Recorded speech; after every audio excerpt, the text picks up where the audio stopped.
choisi Jésus pour guider ma vie. Mon bien-aimé Jésus, il est à moi, je suis à lui. J'ai choisi Jésus pour guider ma vie. Mon bien-aimé Jésus, il est à moi, je suis à lui. J'ai choisi Jésus pour guider ma vie. Mon bien-aimé Jésus, il est à moi, je suis à lui. Glorifier notre Dieu et pour célébrer son nom, nous voulons recommander ce temps entre ses mains et nous rappelons pour ceux qui nous rejoignent peut-être que nous sommes au deuxième jour de notre temps de prière et de jeûne où nous nous humilions pour crier à Dieu pour qu'il nous fasse grâce pour cette nouvelle année. Nous voulons recommander toute l'année entre les mains du Seigneur, qu'il nous conduise. Il est écrit dans Ephésiens 2 que notre Dieu qui est bon a un projet qu'il a fait pour nous. Il y a un ouvrage qu'il a déjà préparé d'avance et il voudrait, par notre obéissance, notre soumission à lui, que nous puissions pratiquer les œuvres qu'il a déjà préparées. Et voilà pourquoi nous voulons lui recommander toutes choses entre ses mains. Nous allons prendre un temps dans la prière, dans la louange, et ensuite nous aurons notre temps d'études bibliques avec la possibilité de poser des questions par les moyens, les canaux habituels. Nous allons prier pour recommander ce temps entre les mains du Seigneur. Seigneur, merci pour ta présence au milieu de nous. Viens prendre la première place, Seigneur. Nous avons besoin de toi. Viens régner au milieu de nous, Seigneur. Seigneur, nous voulons, Seigneur, nous humilier devant toi. Nous reconnaissons, Seigneur, que nous sommes pécheurs et nous avons besoin de ta grâce, Seigneur, encore aujourd'hui. Nous reconnaissons, Seigneur, avoir peut-être manqué de sagesse, peut-être avoir, Seigneur, offensé autrui. Nous reconnaissons peut-être, Seigneur, avoir désobéi, Seigneur. Nous reconnaissons, Seigneur, peut-être n'avoir pas, Seigneur, répondu à tes attentes, Seigneur, encore aujourd'hui, Seigneur. Mais nous venons, Seigneur, nous approcher du trône de la grâce, comme il est écrit, afin d'obtenir miséricorde et d'être secourus dans nos besoins. Merci pour ton règne et merci pour ta grâce, Seigneur. Tu dis, Seigneur, que si nous confessons nos péchés, tu es fidèle et juste pour nous pardonner et pour nous purifier. À toi la gloire, Seigneur, pour le pardon que tu nous accordes, Seigneur, aujourd'hui. Au nom de Jésus. Nous allons prendre le chant « Pardon, Seigneur ». Pardon, Seigneur, pardon pour notre orgueil, nos résistances. Viens enlever nos suffisances et chasser notre arrogance. Pardon, pardon, Seigneur, pardon pour toutes nos pensées impures. Viens changer nos cœurs si nus.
qui es le Dieu Tout-Puissant, toi qui es le Dieu fidèle, Seigneur.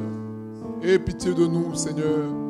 Nous avons besoin de toi, de ta grâce, Seigneur. Nous prions, Seigneur, pour que tu nous fasses grâce, Seigneur, toi qui es le Dieu vivant, toi qui es le Dieu fidèle, Seigneur. Merci pour ton amour et ta grâce, Seigneur, au nom de Jésus. Étends ta main, Seigneur, toi qui es le Dieu fidèle, toi qui es le Dieu vivant. Nous allons prier pour que le Seigneur nous convainc de nos erreurs individuelles et collectives dans notre marche, dans son service. Prions pour que le Seigneur, par son esprit, puisse nous parler au nom de Jésus, nous reprendre. Seigneur, nous prions pour que tu agisses dans nos vies, Seigneur.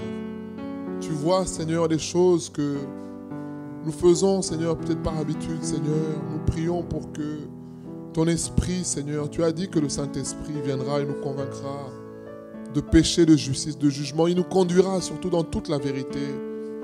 Seigneur, nous prions, Seigneur, pour que tu nous fasses grâce, Seigneur.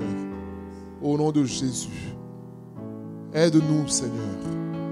Par ton esprit, agis, Seigneur. Et étends ta main, Seigneur, toi qui es le Dieu vivant, toi qui es le Dieu fidèle, toi qui es le Dieu qui ne change pas, Seigneur. Que ton esprit nous parle, Seigneur, et que nous soyons attentifs, Seigneur, lorsque nous faisons mal, Seigneur. Que nous ne puissions pas résister en donnant des excuses, Seigneur, mais que nous puissions nous humilier au nom de Jésus. Étends ta main, Seigneur, toi qui es le Dieu vivant, toi qui es le Dieu tout-puissant, au nom de Jésus. Agis, Seigneur, au nom de Jésus. Nous allons prier aussi pour que le Seigneur nous aide à prendre conscience du mauvais état de l'Église et des chrétiens en général. Lorsque nous donnons ce sujet, nous sommes comme nos bien-aimés qui nous ont précédés, que ce soit Esdras, que ce soit Néhémie, que ce soit Daniel, qui, même si eux-mêmes étaient des gens corrects, lorsqu'ils priaient pour le pardon des péchés, ils s'identifiaient à leur peuple. Ils ne disaient pas le peuple a péché, nous sommes bons. Et parfois, en tant que chrétiens, nous pouvons dire aussi, moi je suis bon chrétien, les autres sont mauvais. Non, le Seigneur veut que nous soyons des intercesseurs. Et l'intercesseur, c'est celui qui s'identifie aux mauvais. Prions pour que le Seigneur nous aide à réaliser l'état de l'Église. Que le Seigneur nous restaure au nom de Jésus, en tant que chrétiens. Seigneur, nous prions pour que tu nous aides et que tu nous restaures, Seigneur. Nous reconnaissons, Seigneur, que, Seigneur, comme cette Église à qui tu as, Seigneur, parlé, Jésus, en disant, je connais tes œuvres, je te connais. Tu fais des choses, mais en réalité, tu as perdu ton premier amour. Et Seigneur, nous prions pour que tu nous aides, Seigneur. Toi qui connais notre véritable état, nous prions pour que tu nous aides, Seigneur. Toi qui es le Dieu Tout-Puissant. Merci de te manifester, Seigneur. Merci d'étendre ta main, Seigneur, toi qui es le Dieu vivant. Agis, Seigneur, toi qui es le Dieu fidèle. Oh, Seigneur, tu as dit, Seigneur, si mon peuple, dans 2 Chroniques 7,14, sur qui est invoqué mon nom, s'humilie, prie, cherche ma face, se détourne de ses mauvaises voies, je l'exaucerai des cieux, je guérirai son pays. Seigneur, regarde comment ce pays est malade, regarde comment l'Église est malade, Seigneur. Regarde combien les chrétiens parfois se font aussi séduire, Seigneur, par les pensées de ce monde, par les soucis de ce siècle. Nous prions, Seigneur, pour que tu nous guérisses au nom de Jésus. Guéris ce pays au nom de Jésus.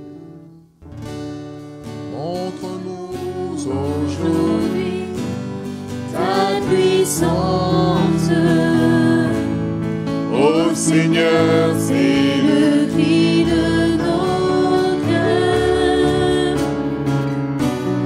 Viens nous guérir, nous relever, que ton esprit nous réveille. Seigneur, guéris ce pays.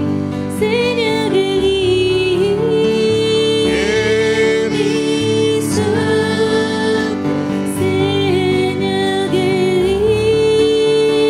guéris ce et répands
se plaît.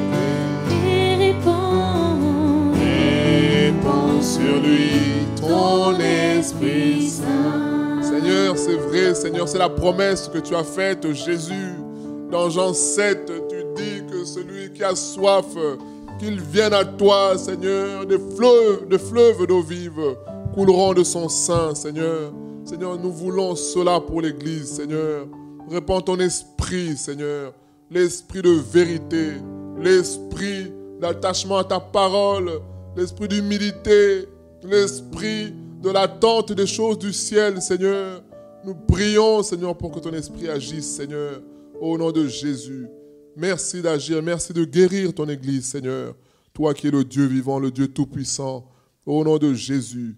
Étends ta main, Seigneur, toi qui es le Dieu vivant, au nom de Jésus. Nous allons prier aussi pour que nous puissions considérer la Bible comme supérieure à toutes nos doctrines, nos conceptions, et par conséquent que nous puissions vivre par la Bible au nom de Jésus. Seigneur, nous prions pour que tu nous aides, Seigneur, chaque chrétien, Seigneur, à prendre conscience, Seigneur, Seigneur, l'importance de ta parole, Seigneur, de la Bible, Seigneur. Aide-nous, Seigneur. Seigneur, tu vois, Seigneur, notre chair qui a tendance à vouloir s'appuyer sur autre chose, Seigneur, que toi, que ta parole. Nous prions, Seigneur, pour que, Seigneur, nous ne puissions pas, Seigneur, nous éloigner de ta parole. Seigneur, la promesse que, Seigneur, l'ordre que tu donnes, Seigneur, la recommandation que tu donnes à Josué, elle est valable encore pour nous aujourd'hui, Seigneur. Nous ne voulons pas, Seigneur, chercher autre chose, Seigneur, que ta parole, Seigneur. Nous ne voulons pas, Seigneur, nous appuyer sur des doctrines humaines, Seigneur, des conceptions humaines, des conseils humains, Seigneur, même si, Seigneur, ces derniers pourraient paraître intelligents, Seigneur, nous voulons nous appuyer sur ta parole, Seigneur. Au nom de Jésus, merci de nous aider, toi qui es le Dieu Tout-Puissant, à nous accrocher, Seigneur, à ta parole, Seigneur, dans nos cœurs, à dire comme Pierre, sur ta parole, nous voulons bâtir nos vies, au nom de Jésus. Merci d'agir, Seigneur. Merci, Seigneur, de te manifester. Toi qui es le Dieu Tout-Puissant, que ton nom soit béni, Seigneur, pour tout ce que tu fais. Toi qui es le Dieu vivant, nous voulons te célébrer pour ta grandeur, Seigneur. Au nom de Jésus.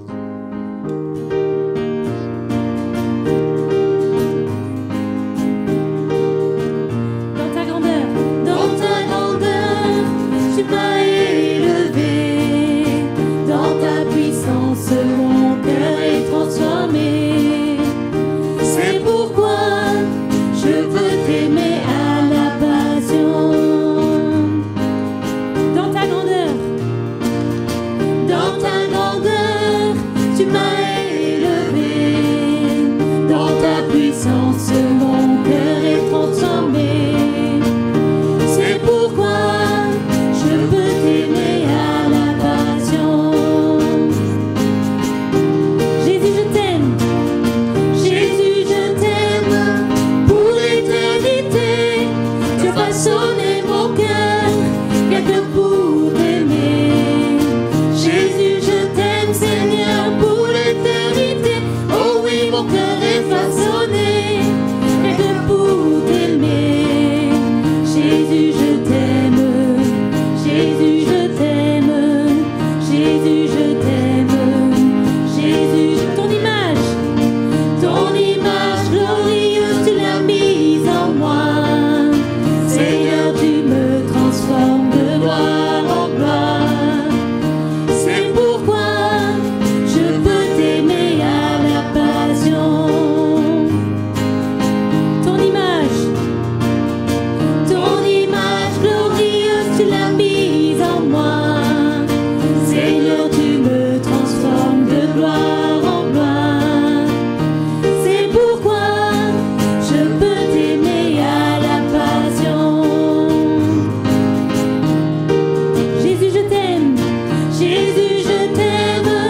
Pour l'éternité, tu as façonné mon cœur, rien que pour t'aimer. Jésus, je t'aime. Jésus, je t'aime, Seigneur, pour l'éternité.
Seigneur, c'est vrai, Seigneur, nous voulons, Seigneur, te dire, Seigneur, c'est vrai.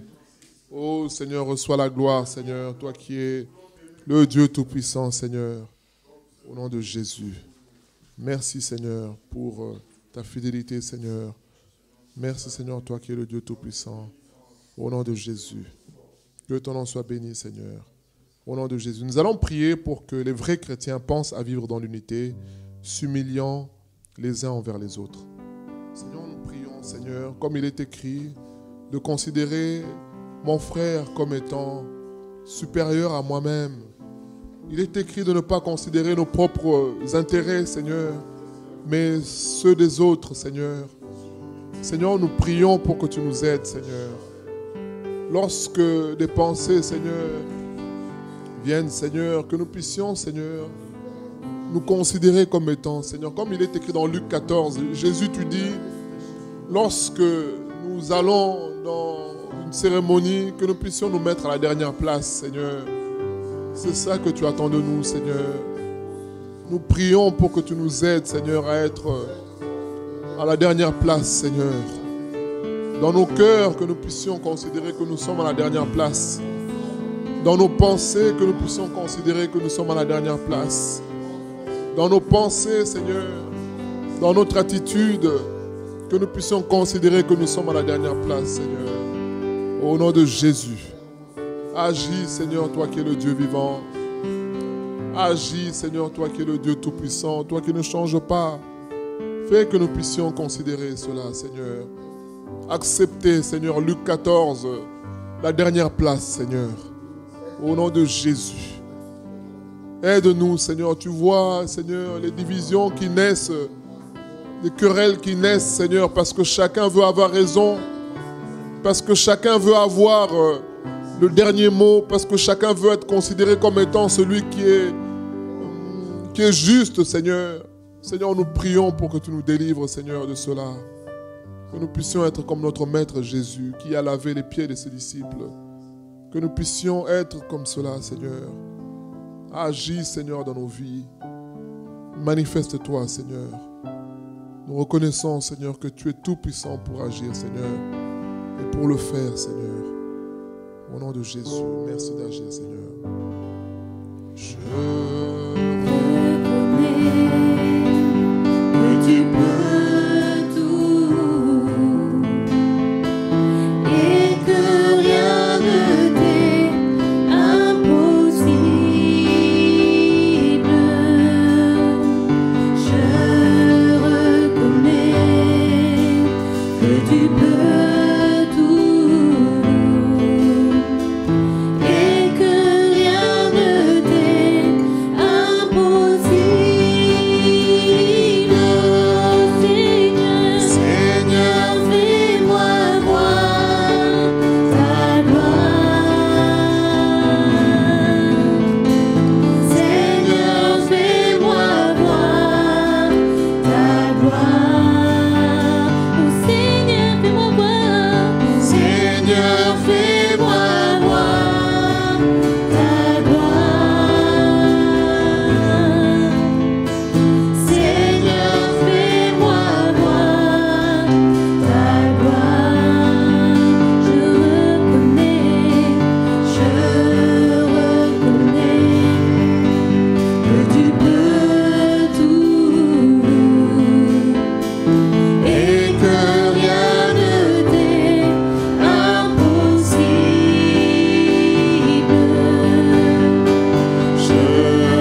Ta gloire, Seigneur, c'est que nous puissions ressembler à notre Maître Jésus-Christ, qui s'est humilié, Seigneur.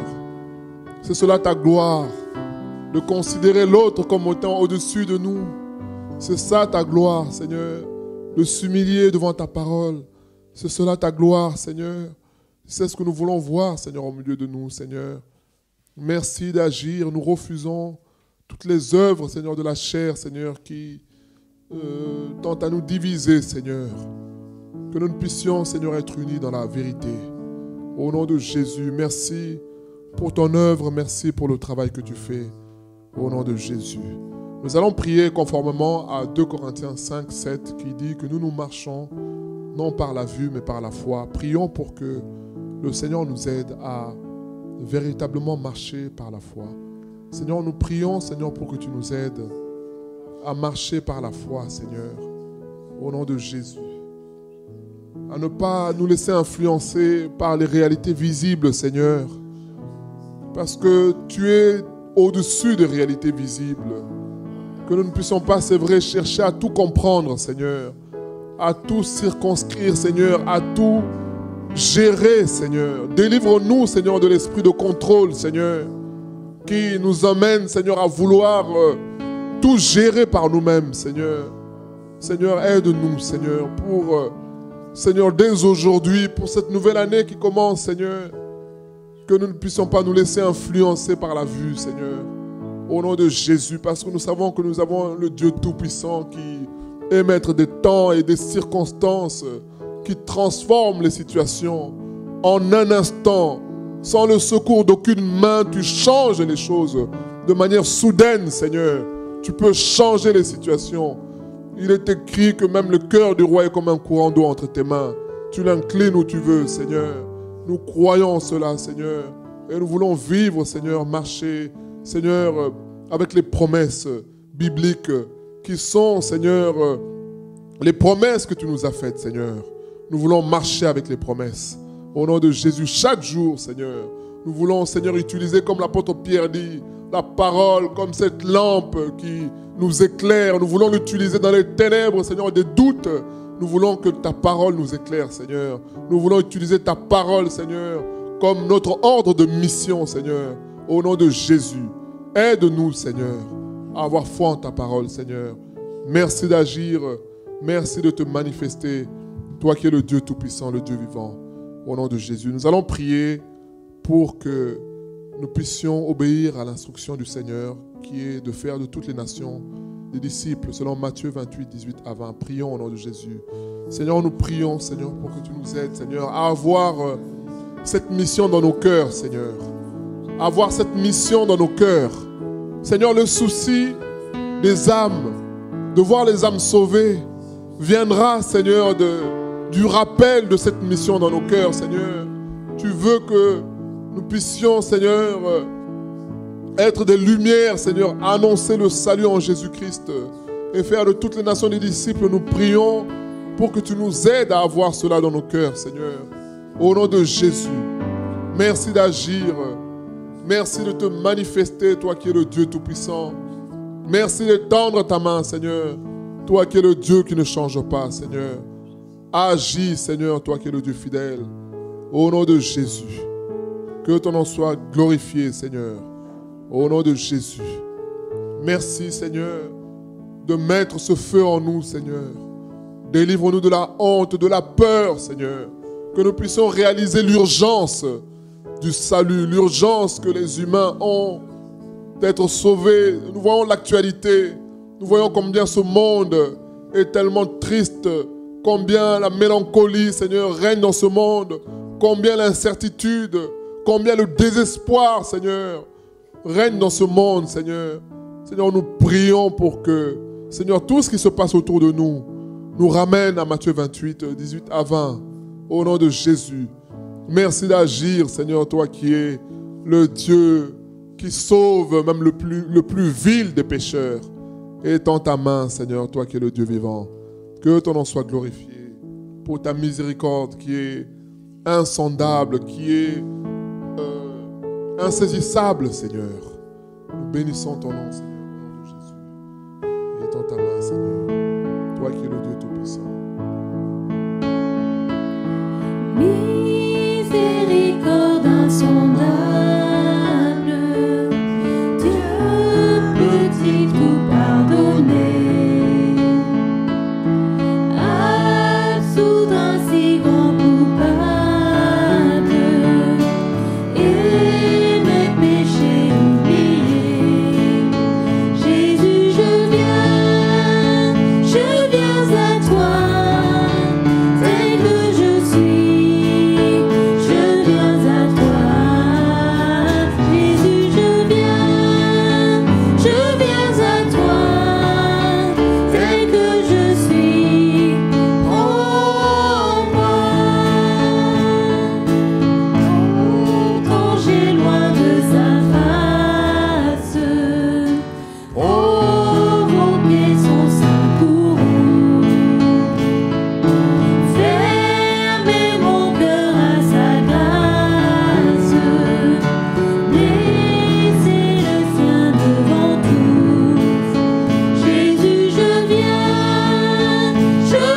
à toi, tel que je suis. Je viens à toi, Jésus, je viens à toi, tel que je suis. Prends-moi. Alléluia, plus de doute. Oh Jésus, à toi je cède. Je veux être libéré de tout péché qui m'obsède, être à jamais délivré. Jésus, je viens à toi, tel que je suis. Je viens à toi, Jésus, je viens à toi, tel que je suis. Prends-moi, alléluia, plus de doute, mon fardeau est enlevé. Pour le ciel, je suis en route, heureux pour l'éternité. Jésus, je viens à toi, tel que je suis. Je viens à toi, Jésus, je viens à toi, tel que je suis. Prends-moi, Jésus, je viens à toi, tel que je suis. Je viens à toi, Jésus, je viens à toi, tel que je suis. Prends-moi. Seigneur, nous bénissons ton nom pour ta grâce et ta fidélité. Tu dis que Jésus, que tu ne rejettes pas celui qui vient à toi, Seigneur. Et Seigneur, nous venons à toi encore aujourd'hui pour recevoir ta parole. Merci de nous conduire pendant ce temps d'études bibliques. Au nom de Jésus, amen.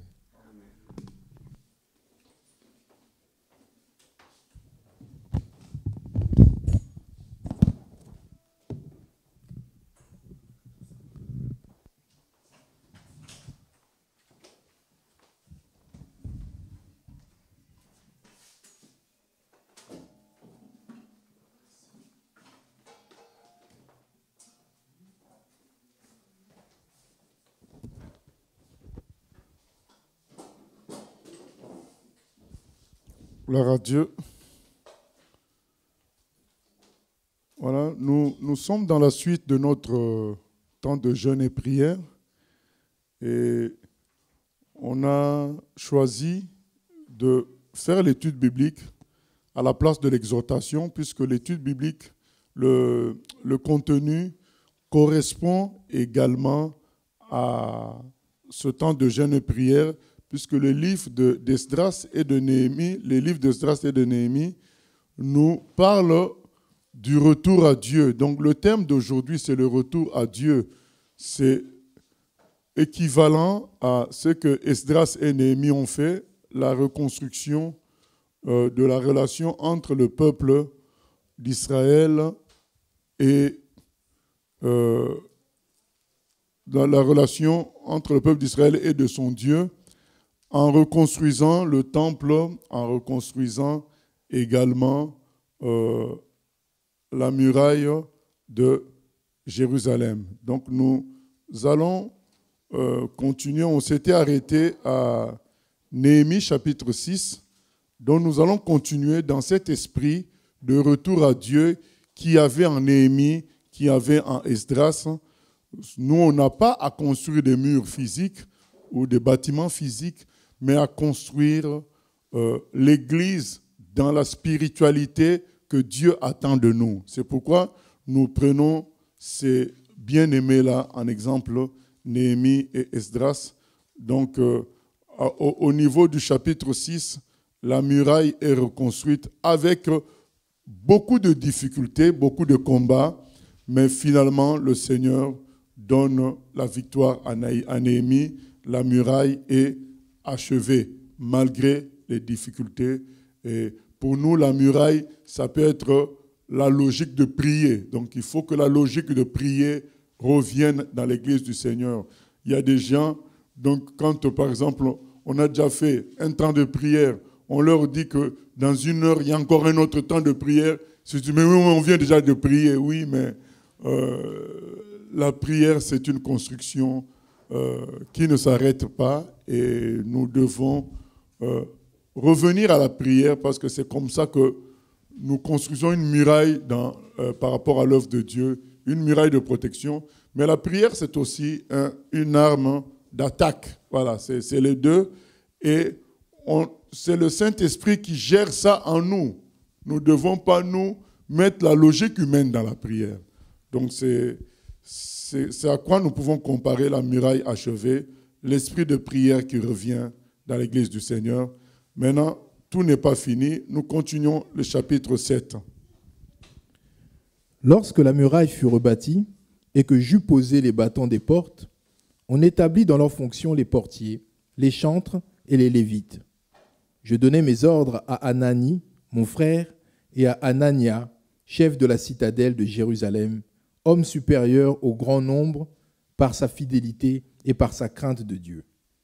Je leur dis, les portes de Jérusalem ne s'ouvriront pas avant que la chaleur du soleil soit venue, et l'on fermera les battants au verrou en votre présence. Les habitants de Jérusalem feront la garde, chacun à son poste devant sa maison. Voilà, nous voyons un détail qui est là, c'est que l'ordre est donné à Anani, le frère de Néhémie, et à Anania, chef de la citadelle de Jérusalem, homme supérieur au grand nombre par sa fidélité et par sa crainte de Dieu. Donc on voit le principe qu'on retrouve dans les actes des apôtres. Quand il s'est agi de donner des responsabilités, on a donné ça à des gens qui avaient un bon témoignage, des gens qui étaient reconnus comme fidèles. Donc ça, c'est l'aspect humain, donc c'est le niveau humain.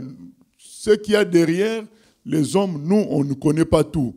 Mais ce que nous pouvons faire, c'est de mettre en responsabilité des gens qui ont un bon témoignage, dont le comportement correct est reconnu par tous, dont l'attachement à la Bible, à la vérité est reconnu par tous. Et ces principes ne sont pas toujours suivis. Les gens parfois privilégient quelqu'un qui parle beaucoup, qui semble beaucoup prier, mais on néglige le comportement, on néglige l'attachement à la Bible, la foi. Donc il faut que tout ça soit examiné et c'est comme ça qu'on donne des responsabilités aux gens. Donc voilà encore un détail par rapport à la reconstruction. Nous devons reconstruire dans cet esprit-là, veiller sur le témoignage des uns et des autres. Nous continuons verset 4. La ville était spacieuse et grande, mais peu peuplée, et les maisons n'étaient pas bâties. Mon Dieu me mit au cœur d'assembler les grands, les magistrats et le peuple pour en faire le dénombrement. Je trouvai un registre généalogique de ceux qui étaient montés les premiers, et j'y vis écrit ce qui suit. Voici ceux de la province qui revinrent de l'exil, ceux que Nebuchadnezzar, roi de Babylone, avait emmenés captifs et qui retournèrent à Jérusalem et en Juda, chacun dans sa ville. Ils partirent avec Zorobabel, Josué, Néhémie, Azaria, Ramia, Nachamani, Mardoché, Bilchan, Mispéret, Bigvai, Néoum, Bana. Nombre des hommes du peuple d'Israël. Les fils de Paréosh, 2172. Les fils de Shephatia, 372. Les fils d'Arash, 652. Les fils de Pachat Moab, des fils de Josué et de Joab, 2818. Les fils d'Élam, 1254. Les fils de Zatou, 845. Les fils de Zakai, 760. Les fils de Binui, 648. Les fils de Bébaï, 628. Les fils d'Azgad, 2322. Les fils d'Adonikam, 667. Les fils de Bigvai, 2067. Les fils d'Adin, 655. Les fils d'Ater, de la famille d'Ézéchias, 98. Les fils de Hachum, 328. Les fils de Betsai, 324. Les fils de Harif, 112. Les fils de Gabaon, 95. Les gens de Bethléem, de Bethléem et de Nétopa, 188. Les gens d'Anatoth, 128. Les gens de Beth Azmavet, 42. Les gens de Kirjat, Jéharim, de Képhira et de Béhéroth, 743. Les gens de Rama et de Geba, 621. Les gens de Mikmas, 122. Les gens de Bethel et d'Aï, 123. Les gens de l'autre Nebo, 52. Les fils de l'autre Élam, 1254. Les fils de Harim, 320. Les fils de Jéricho, 345. Les fils de Lod, de Hadid et d'Ono, 721. Les fils de Séna, 3930 sacrificateurs. Les fils de Jédaéja, de la maison de Josué, 973. Les fils d'Imer, 1052. Les fils de Pashur, 1247. Les fils de Harim, 1017. Lévites. Les fils de Josué et de Kadmiel, des fils d'Odva, 74. Chantres. Les fils d'Azaph, 148. Portiers. Les fils de Shalom, les fils d'Ater, les fils de Talmon, les fils d'Akoub, les fils de Hatita, les fils de Shobai, 138. Nétiniens.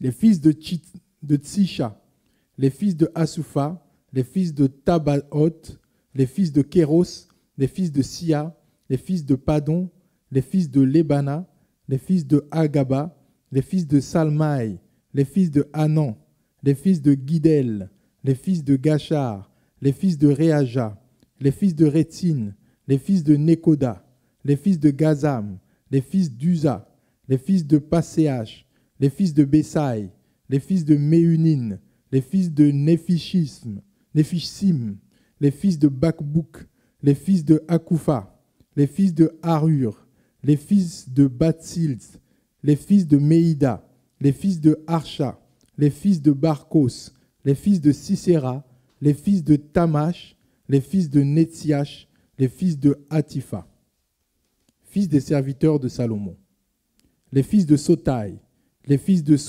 Sopéret, les fils de Périda, les fils de Jala, les fils de Darkon, les fils de Guidel, les fils de Shephatia, les fils de Hatil, les fils de Pokeret, Hatsebaïm, les fils d'Amon. Total des Néthéniens et des fils des serviteurs de Salomon, 392. Voici ceux qui partirent de Tel Mélash, de Tel Archa, de Kéroub Adon et d'Imer, et qui ne purent pas faire connaître leur maison paternelle et leur race, pour prouver qu'ils étaient d'Israël. Les fils de Délaja, les fils de Tobija, les fils de Nekoda, 642. Et parmi les sacrificateurs, les fils de Obaja, les fils d'Akot, les fils de Barzilai, qui avaient pris pour femme une des filles de Barzilai, le Galadite, et fut appelé de leur nom. Ils cherchèrent leur titre généalogique, mais ils ne trouvèrent point. On les exclut du sacerdoce, et le gouverneur leur dit de ne pas manger des choses très saintes, jusqu'à ce qu'un sacrificateur eût consulté l'Urim et le Thummim. L'assemblée tout entière était de 42 360 personnes, sans compter leurs serviteurs et leurs servantes, au nombre de 7 337. Parmi eux se trouvaient 245 chantres et chanteuses. Ils avaient 736 chevaux, 245 mulets, 435 chameaux et 6720 ânes. Plusieurs des chefs de famille firent des dons pour l'œuvre. Le gouverneur donna au trésor 1000 darics d'or, 50 coupes, 530 tuniques sacerdotales. Les chefs des familles donnèrent au trésor de l'œuvre 20 000 darics d'or et 2200 mines d'argent. Le reste du peuple donna 20 000 darics d'or, 2000 mines d'argent et 67 tuniques sacerdotales. Les sacrificateurs et les Lévites, les portiers, les chantres, les gens du peuple, les Nétiniens et tout Israël s'établirent dans leur ville. Voilà, gloire à Dieu. Ça paraît fastidieux, cette lecture, mais il le faut, parce qu'il y a des gens qui ont travaillé, il y a des gens qui ont fait ce travail-là. Si nous, on peut juste lire, qu'est-ce qu'il y a d'extraordinaire? Donc, eux, ils ont vraiment fait des recherches, ils ont fait dénombrer, c'était du boulot. Et nous, on ne fait que lire. On doit lire pour que ça nous impose la logique de l'ordre qu'on voit dans cette affaire. Donc, s'il y a toute cette liste d'enfants d'Israël, de sacrificateurs, de Lévites, c'est pour l'ordre. Parce que dedans, on a découvert des gens qui étaient sacrificateurs, mais qui n'en avaient pas la généalogie. Voilà. Et on a découvert des gens qui se disaient d'Israël, mais qui ne pouvaient pas le démontrer. Donc, il faut de l'ordre dans l'œuvre de Dieu. Et, par exemple, quand nous pouvons faire ces diffusions par Internet, il y a de l'ordre, il y a 1 heure pour que les techniciens se rencontrent, qu'ils essayent de préparer le matériel. Il y a 1 heure pour les chantres, tout ça. C'est du boulot, c'est de l'ordre. L'Église, 1 Corinthiens 14, 33 nous dit, c'est une église d'ordre. Donc nous devons comprendre ces choses-là, que ce n'est pas à la va-vite et à l'improvisation. Ça peut arriver l'improvisation, mais ce n'est pas le style de travail que nous devons avoir. Nous devons être ordonnés dans notre travail pour être efficace. Nous présentons le travail de Dieu au monde entier. Il faut que dans l'Église du Seigneur, nous soyons exemplaires. Quand un païen vient, qu'il n'ait pas l'impression que c'est du laisser-aller, c'est du léger. Et s'il voit que nous sommes légers par rapport à Dieu, lui aussi, quand il se convertira, il sera léger. Ou alors, il ne se convertira même pas, parce qu'il ne prendra pas Dieu au sérieux. Voilà, il faut que les gens, même s'ils vont nous accuser aussi d'exagérer, mais qu'ils voient du sérieux. Et ça influence la considération de Dieu dans leur cœur. C'est important qu'il y ait de l'ordre dans l'œuvre de Dieu à tous les niveaux, que les jeunes respectent les aînés. Donc Paul en parle à Timothée. Il faut dire aux jeunes de respecter les aînés. Il faut dire aux aînés aussi. En ce moment-là, il parlait concernant les femmes d'un certain âge. Il disait, mais les femmes d'un âge avancés doivent éduquer les jeunes femmes dans le respect de la parole. Pas vouloir encore leur donner des conseils de grand-mère sur le côté physique, sur le côté charnel. Donc, s'il peut y avoir certains conseils dans ce sens-là, c'est secondaire. Le plus important, c'est diriger les jeunes filles dans la logique de Dieu, dans la logique de la parole. C'est ça aussi l'ordre. C'est-à-dire que tu as 70 ans, tu as 75 ans, tu as 60 ans, tu te comportes avec ton âge, selon ton âge plutôt. Pas vouloir jouer à la fille de 35 ans alors que tu en as 65. Donc il faut qu'il y ait de l'ordre, qu'on sache que ça c'est une aînée, ça c'est une jeune fille, ainsi de suite. Donc l'ordre est important dans l'œuvre de Dieu, qu'on sache qui est le responsable dans telle équipe, tout ça, c'est important. C'est important parce que sinon, on ne construit rien du tout. Donc là, le chapitre qu'on vient de lire nous enseigne l'ordre. Et nous voyons l'ordre aussi dans les Écritures, dans les travaux. Donc les travaux sont faits d'une manière sérieuse, de sorte que Néhémie a pu retrouver la liste de ceux qui étaient venus au premier tour avec Zorobabel et le sacrificateur Josué. L'ordre est important. Ne méprisons pas cela en prétextant que nous sommes conduits par le Saint-Esprit. Non, le Saint-Esprit est un esprit, c'est l'esprit d'ordre. Nous continuons le chapitre... Oui, pasteur, il y avait juste une question. Est-ce que le Néhémie du chapitre 7, verset 7, c'est celui qui a écrit... Je ne sais pas. Donc ça peut être un autre Néhémie. Ça peut être le même. Mais je ne pense pas que ce soit le Néhémie de l'histoire du livre de Néhémie, puisque lui, il est venu plus tard que les Zorobabel et les Josué. Voilà. Nous lisons donc le chapitre 7 qui commence par la fin. Le 7e mois arriva et les enfants d'Israël étaient dans leur ville. On passe au chapitre 8 plutôt. Alors tout le peuple s'assembla comme un seul homme sur la place qui est devant la porte des eaux. Ils dirent à Esdras, le scribe, d'apporter le livre de la loi de Moïse, prescrite par l'Éternel à Israël.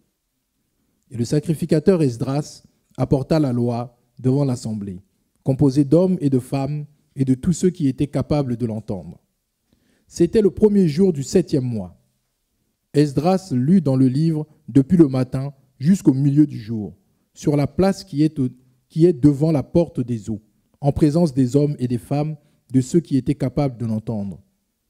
Tout le peuple fut attentif à la lecture du livre de la loi. Esdras, le scribe, était placé sur une estrade de bois, dressée à cette occasion. Auprès de lui, à sa droite, se tenaient Matsitia, Shema, Anaja, Uri, Ilkija et Masséja. Et à sa gauche, Pédaja, Mishaël, Malkija, Hashum, Ashbadana, Zacharie et Meshulam. Esdras ouvrit le livre à la vue de tout le peuple, car il était élevé au-dessus de tout le peuple. Et lorsqu'il l'eut ouvert, tout le peuple se tint en place. Esdras bénit l'Éternel, le grand Dieu, et tout le peuple répondit en levant les mains, « Amen, Amen !» Et ils s'inclinèrent et se prosternèrent devant l'Éternel, le visage contre terre.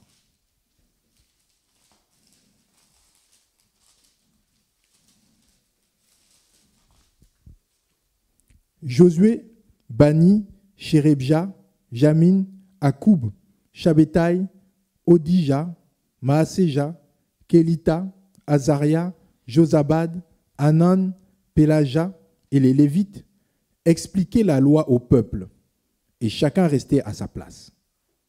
Ils lisaient distinctement dans le livre de la loi de Dieu, et ils en donnaient le sens pour faire comprendre ce qu'ils avaient lu.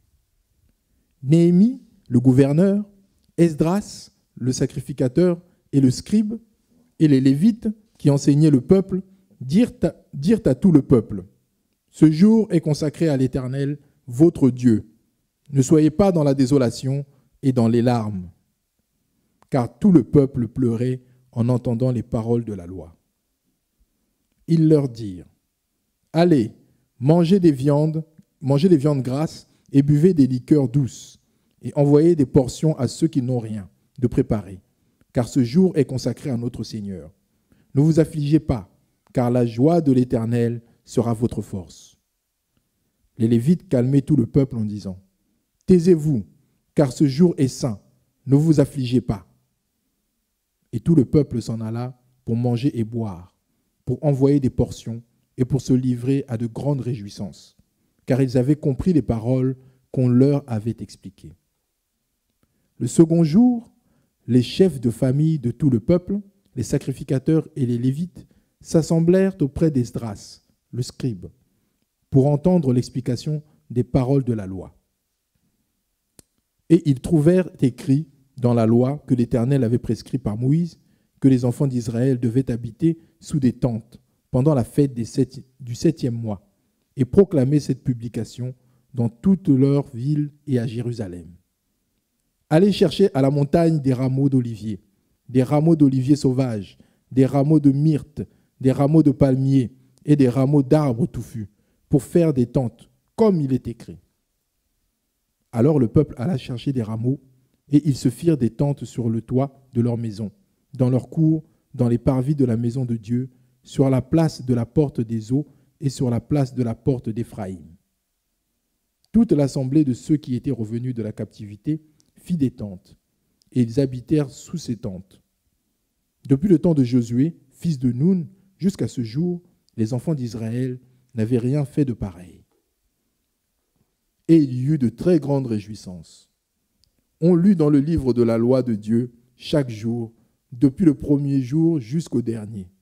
On célébra la fête pendant 7 jours, et il y eut une assemblée solennelle le 8e jour, comme cela est ordonné. Amen. Ça, c'est la fête des tabernacles qu'ils vont célébrer pendant les 7 jours.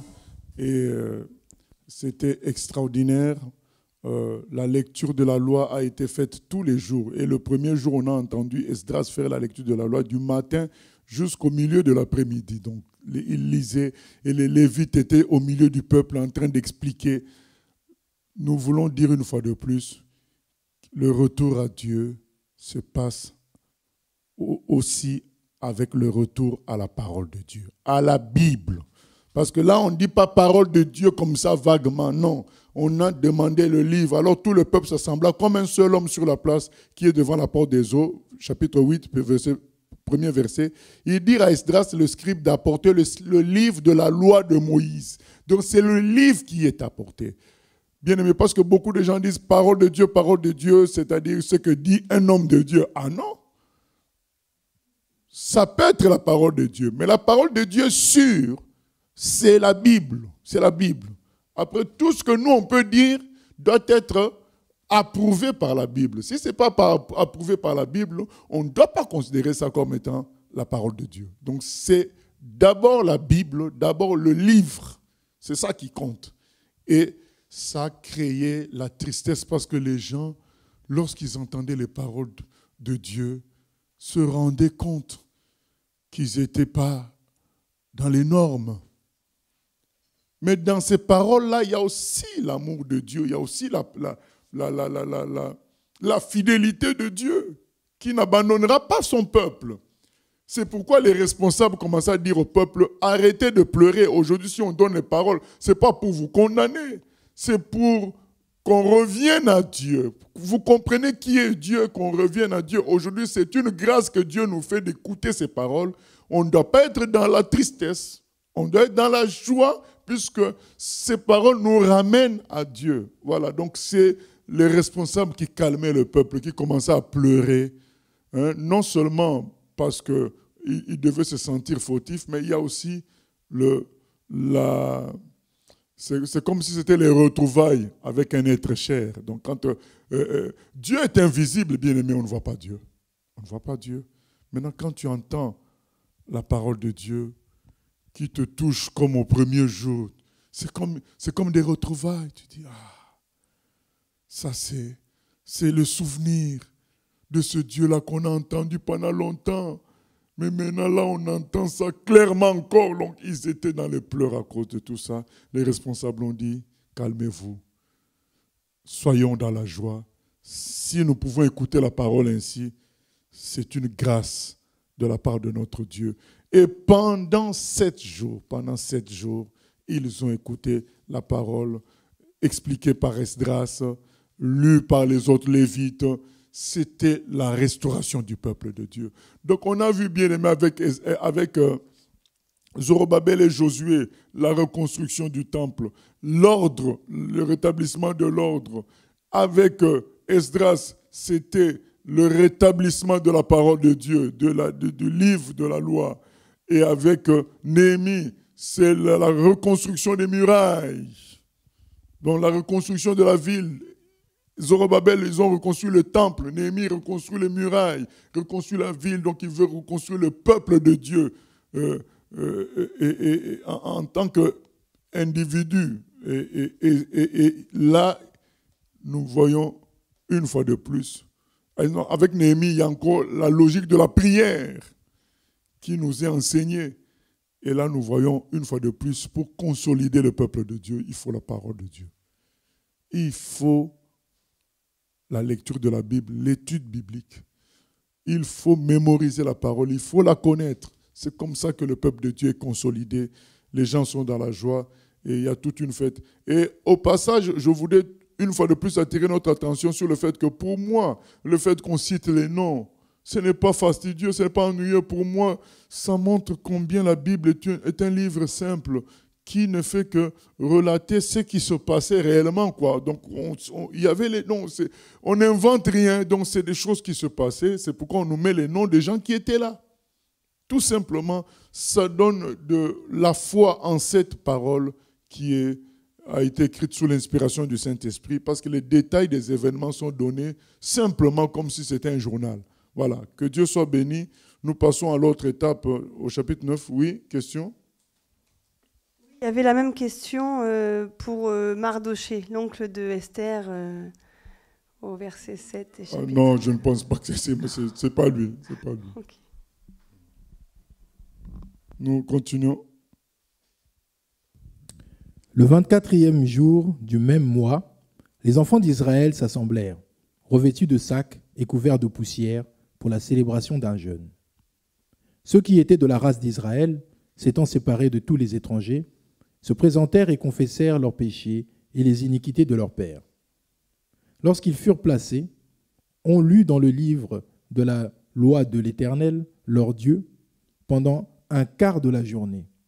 Et pendant un autre quart, ils confessèrent leurs péchés et se prosternèrent devant l'Éternel, leur Dieu.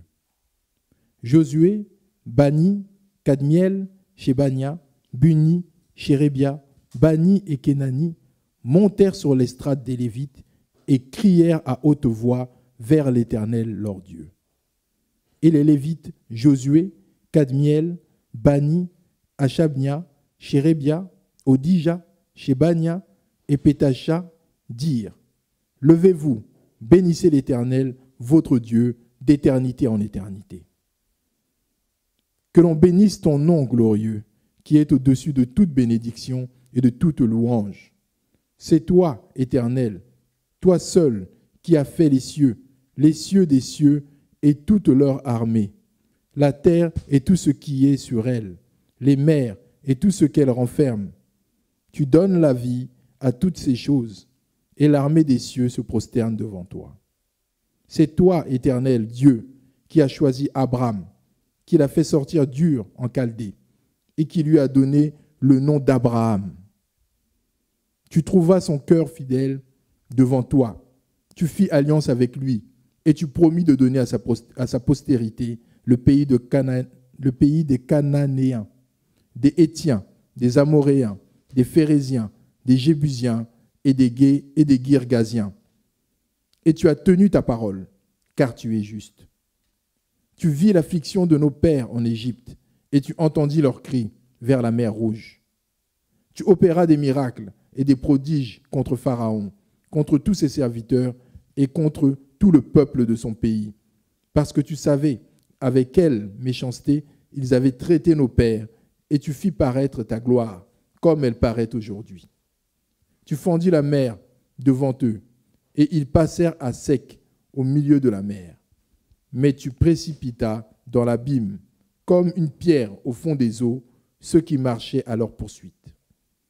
Tu les guidas le jour par une colonne de nuée, et la nuit par une colonne de feu qui les éclairait dans le chemin qu'ils avaient à suivre. Tu descendis sur la montagne de Sinaï, tu leur parlas du haut des cieux, et tu leur donnas des ordonnances justes, des lois de vérité, des préceptes et des commandements excellents. Tu leur fis connaître ton saint sabbat, et tu leur prescrivis par Moïse, ton serviteur, des commandements, des préceptes et une loi. Tu leur donnas du haut des cieux du pain quand ils avaient faim, et tu fis sortir de l'eau du rocher quand ils avaient soif. Et tu leur dis d'entrer en possession du pays que tu avais juré de leur donner. Mais nos pères se livrèrent à l'orgueil et raidirent leurs coups. Ils n'écoutèrent point tes commandements. Ils refusèrent d'obéir et ils mirent en oubli les merveilles que tu avais faites en leur faveur. Ils raidirent leurs coups et, dans leur rébellion, ils se donnèrent un chef pour retourner à leur servitude. Mais toi, tu es un Dieu prêt à donner, compatissant et miséricordieux, lent à la colère et riche en bonté, et tu ne les abandonnas pas, même quand ils se firent un veau en fonte et dirent « Voici ton Dieu qui t'a fait sortir d'Égypte » et qu'ils se livrèrent envers toi à de grands outrages. Dans ton immense miséricorde, tu ne les abandonnas pas au désert, et la colonne de nuée ne cessa point de les guider le jour dans leur chemin, ni la colonne de feu de les éclairer la nuit dans le chemin qu'ils avaient à suivre. Tu leur donnas ton bon esprit pour les rendre sages. Tu ne refusas point ta manne à leur bouche, et tu leur fournis de l'eau pour leur soif. Pendant 40 ans, tu pourvus à leur entretien dans le désert, et ils ne manquèrent de rien. Leurs vêtements ne s'usèrent point, et leurs pieds ne s'enflèrent point. Tu leur livras des royaumes et des peuples dont tu partageas entre eux les contrées, et ils possédèrent le pays de Sion, roi de Hesbon, et le pays d'Og, roi de Basan. Tu multiplias leurs fils comme les étoiles des cieux, et tu les fis entrer dans le pays dont tu avais dit à leur père qu'ils prendraient possession. Et leurs fils entrèrent et prirent possession du pays.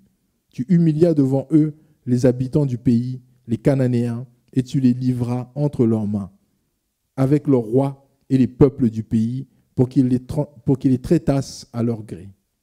Ils devinrent maîtres des villes fortifiées et des terres fertiles. Ils possédèrent des maisons remplies de toutes sortes de biens, des citernes creusées, des vignes, des oliviers et des arbres fruitiers en abondance. Ils mangèrent, ils se rassasièrent, ils s'engraissèrent et ils vécurent dans les délices par ta grande bonté. Néanmoins, ils se soulevèrent et se révoltèrent contre toi. Ils jetèrent ta loi derrière leur dos, ils tuèrent tes prophètes qui les conjuraient de revenir à toi, et ils se livrèrent envers toi à de grands outrages. Alors tu les abandonnas entre les mains de leurs ennemis qui les opprimèrent. Mais au temps de leur détresse, ils crièrent à toi. Et toi, tu les entendis du haut des cieux, et dans ta grande miséricorde, tu leur donnas des libérateurs qui les sauvèrent de la main de leurs ennemis. Quand ils eurent du repos, ils recommencèrent à faire le mal devant toi. Alors tu les abandonnas entre les mains de leurs ennemis qui les dominèrent. Mais de nouveau, ils crièrent à toi. Et toi, tu les entendis du haut des cieux, et dans ta grande miséricorde, tu les délivras maintes fois. Tu les conjuras de revenir à toi, et ils persévérèrent dans l'orgueil. Ils n'écoutèrent point tes commandements, ils péchèrent contre tes ordonnances qui font vivre celui qui les met en pratique. Ils eurent une épaule rebelle, ils raidirent leurs coups, et ils n'obéirent point. Tu les supportas de nombreuses années, tu leur donnas des avertissements par ton esprit, par tes prophètes, et ils ne prêtèrent point l'oreille. Alors tu les livras entre les mains des peuples étrangers. Mais dans ta grande miséricorde, tu ne les anéantis pas, et tu ne les abandonnas pas, car tu es un Dieu compatissant et miséricordieux. Et maintenant, ô notre Dieu, Dieu grand, puissant et redoutable, toi qui gardes ton alliance et qui exerces la miséricorde, ne regarde pas comme peu de choses toutes les souffrances que nous avons éprouvées. Nous, nos rois, nos chefs, nos sacrificateurs, nos prophètes, nos pères et tout ton peuple depuis le temps des rois d'Assyrie jusqu'à ce jour. Tu as été juste dans tout ce qui nous est arrivé, car tu t'es montré fidèle, et nous avons fait le mal. Nos rois, nos chefs, nos sacrificateurs et nos pères n'ont point observé la loi, et ils n'ont été attentifs ni à tes commandements, ni aux avertissements que tu leur adressais. Pendant qu'ils étaient les maîtres au milieu des bienfaits nombreux que tu leur accordais, dans le pays vaste et fertile que tu leur avais livré, ils ne t'ont point servi, et ils ne se sont point détournés de leurs œuvres mauvaises. Et aujourd'hui, nous voici esclaves. Nous voici esclaves sur la terre que tu as donnée à nos pères, pour qu'ils jouissent de ses fruits et de ses biens. Elle multiplie ses fruits pour les rois auxquels tu nous as assujettis à cause de nos péchés. Ils dominent à leur gré sur nos corps et sur notre bétail, et nous sommes dans une grande angoisse. Voilà, bien-aimés, une longue prière, qui est en même temps un rappel historique de toute la miséricorde de Dieu, comment elle s'est appliquée aux enfants d'Israël pendant des siècles et des siècles. Les frères qui font cette prière, ils disent malgré tout ce qu'on t'a fait comme mal depuis des siècles, Dieu, tu as été toujours miséricordieux envers nous. Et ils disent, nous avons sans cesse recommencé à faire le mal. Donc, à chaque fois que tu nous bénissais, nous nous replongions dans le mal. Mais dans ta miséricorde, tu nous ramenais toujours à toi. Et vous savez, ils ont un regard juste, parce que les époques qu'ils font, qu'ils rappellent à travers leurs prières, ces époques-là ont connu des gens qui se plaignaient en ce moment-là, en disant Dieu ne nous est pas favorable. Alors que eux maintenant, rétrospectivement, ils disent non, Dieu a toujours été favorable. Donc ce sont nos parents qui n'ont pas vu ça.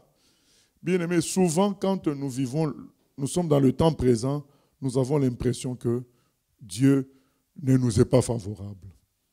C'est plus tard, quand on va regarder en arrière, on va se dire c'est vrai que Dieu était avec nous. Parce que dans le temps présent, on est nous-mêmes impliqués et on ne prend pas suffisamment de temps pour méditer les choses, pour voir les choses en perspective, comme on dit. On est impliqué et on ne voit que notre intérêt du moment. Mais quand 30 ans passent, 20 ans passent, on se dit, quand on regarde maintenant les choses en arrière, on dit, mais c'est moi qui étais fautif. Dieu a toujours été bon. Et c'est vrai, frères et sœurs. Même quand on se plaint dans le présent, en réalité, Dieu est bon toujours envers nous. Nous ne voyons pas ça parce que nous sommes trop impliqués à rechercher un bonheur du présent, quelque chose qui nous fasse du bien dans le présent. Mais eux, rétrospectivement, ils se rendent compte que Dieu a toujours été bon. C'est leurs ancêtres qui ont toujours été infidèles, mais Dieu, lui, il a toujours été bon. D'ailleurs, c'est écrit dans le Nouveau Testament, ce n'est pas à cause de l'infidélité de certains que Dieu va devenir infidèle. Dieu demeure toujours fidèle. Vraiment, on a un Dieu miséricordieux et fidèle. Et ça serait dommage de louper ce Dieu-là. Ça serait dommage de vivre une vie loin de ce Dieu-là. Quelqu'un qui ne cherche qu'à nous aider, à nous pardonner, à nous construire dans la gloire. Ça serait dommage. Quand on lit toute la prière, on voit comment il dit, mais le peuple du peuple, ils devinrent maîtres de villes fortifiées, verset 25. Ils vécurent dans les délices par ta grande bonté. Verset 26, néanmoins ils se soulevèrent et se révoltèrent contre toi. Ça a toujours été tout ça. Ils jetèrent ta loi derrière leur dos. Ils tuèrent les prophètes. Mais au temps de leur détresse, verset 27, ils crièrent à toi, et toi tu les as entendus du haut des cieux, et dans ta grande miséricorde tu leur donnas des libérateurs. Bien-aimés, pourquoi demeurer dans le péché ou dans la colère, dans je ne sais quoi, ou bien dans une vie double, ou dans une vie sans engagement? On perd du temps. Il vaut mieux se confier au Dieu bon. Il est bon. Je ne sais même pas comment décrire ça. Donc, quand cette prière le montre amplement, et en finalité, ils disent, nous avons péché, et voici la conséquence de tout ça, c'est que nous sommes esclaves. Nous aussi, on reconnaît aujourd'hui que, en tant que chrétiens, en tant qu'Église, nous avons péché. Nous n'avons pas bien fait les choses. Voilà qu'aujourd'hui, le monde semble nous dominer tranquillement. Voilà qu'aujourd'hui, pour trouver des vraies prédications dans les chaînes de télévision, ça n'existe presque pas. Dans les chaînes prétendument chrétiennes, ce n'est que de la chair et de l'amusement. Tout ça parce qu'on a négligé Dieu. Donc c'est le moment de nous repentir, d'avoir conduit nos vies nous-mêmes, de nous repentir d'avoir mis nos projets avant Dieu. Il faut se repentir de tout ça, bien aimé. C'est l'heure de revenir à Dieu, le cœur repentant. Si quelqu'un doute, il n'a qu'à regarder l'état de l'Église aujourd'hui. Vous savez, aujourd'hui, il y a des gens, des frères et sœurs qui sont en contact parfois avec des gens. Dès qu'ils prononcent le nom, écoute, je vais peut-être te présenter à mon pasteur. Aïe, aïe, aïe, mais le païen sursaute. Il dit, ah non, je préfère discuter avec toi seul. Parce que quand on dit pasteur aujourd'hui, ça veut dire escroc. Donc il y a un problème. Donc il faut qu'on reconnaisse que les choses n'ont pas été bien faites. Tu diras, ah oui, mais moi je ne suis pas escroc, mais toi tu n'es pas pasteur escroc. Mais oui, mais il y a des négligences qui font qu'on arrive à devenir escroc. Peut-être que toi aussi tu es dans ces négligences-là. Donc il faut qu'on s'examine, qu'on dise non. Maintenant c'est 100% pour Jésus, 100% Bible, 100% Saint-Esprit. Voilà, c'est ça quoi. Donc on doit se repentir par rapport à tout ça. Oui, question ? Oui, pasteur, il y avait une question. Que veut dire bénissez l'Éternel? Est-ce qu'on peut bénir Dieu?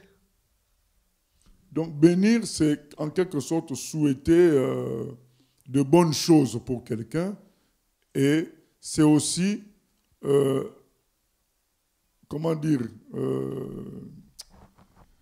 manifester de bons sentiments vers la personne. Oui, on peut manifester de bons sentiments avec Dieu. Quand on dit, Seigneur, je te bénis, donc je manifeste mes bons sentiments pour toi, quoi.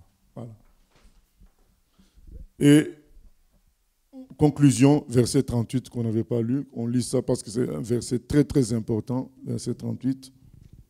Pour tout cela, nous contractâmes une alliance que nous mîmes par écrit.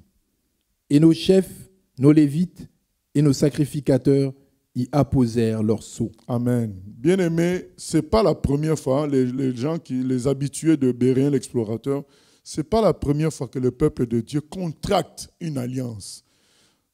On contracte une alliance quand on vient d'une période où on s'était éloigné de Dieu. Et quand on revient sur la base de la lecture de la parole, parce qu'ils ont fait la lecture de la parole pendant des jours et des jours, sur la base de tout ça, sur la base de cette prière où ils reconnaissent le tort de leurs ancêtres et leur propre tort, ils disent maintenant nous voulons fonctionner avec Dieu sur la base de la parole, sur la base de ce que Dieu aime. Maintenant, nous, on va fonctionner, on va le suivre. Donc, on fait une alliance encore.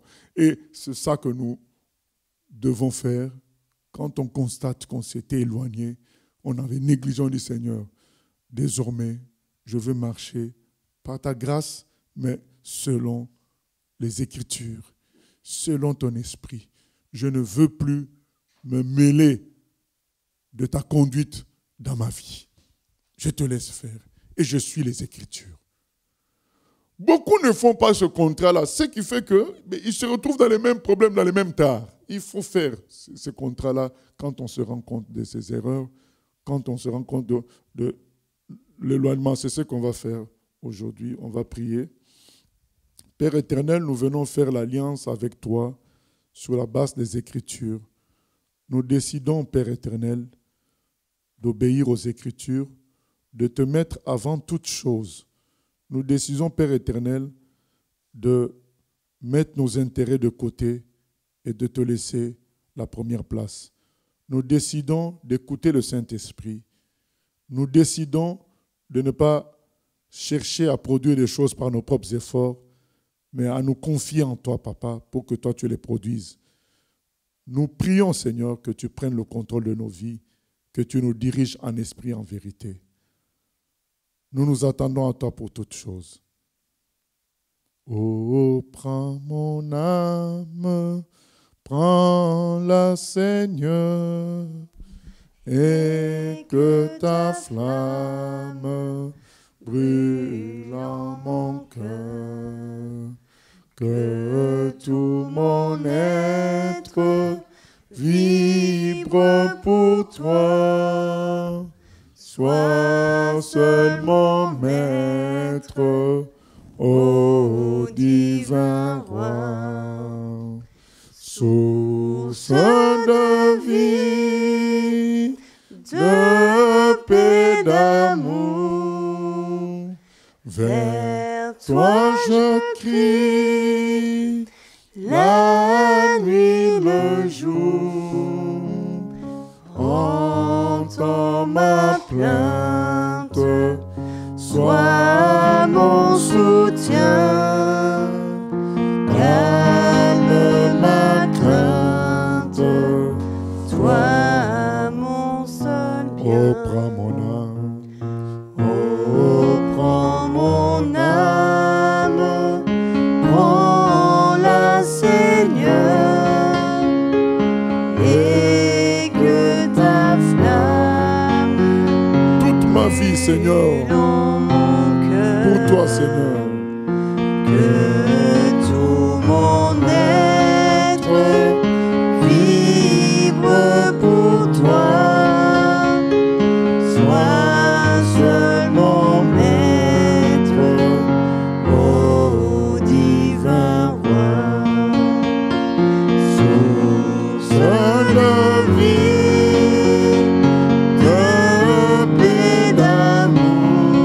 oh, Vers toi je crie, la nuit, le jour, entends ma plainte, sois mon soutien, calme ma crainte, toi mon seul bien. Seigneur, pardonne-nous, Seigneur, nos erreurs. Pardonne-nous la négligence à te suivre, Seigneur, à faire ta volonté.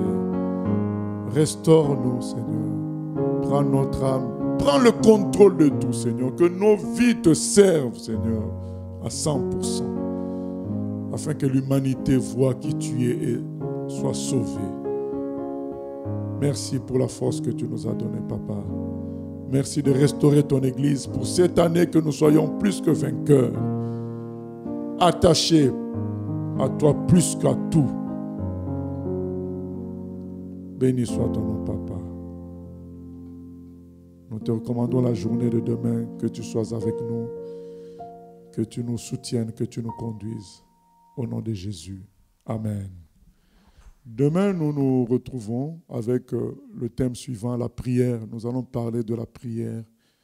Et nous allons, comme on le fait chaque jour, envoyer les sujets de prière et puis quelques passages bibliques à lire sur YouTube comme sur WhatsApp. Voilà. Que le Seigneur nous bénisse et à demain.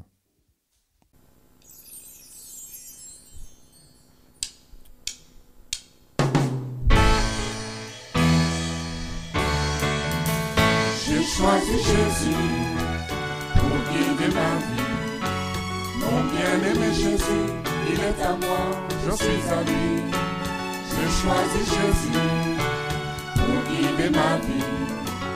Mon bien-aimé Jésus, il est à moi, je suis à lui.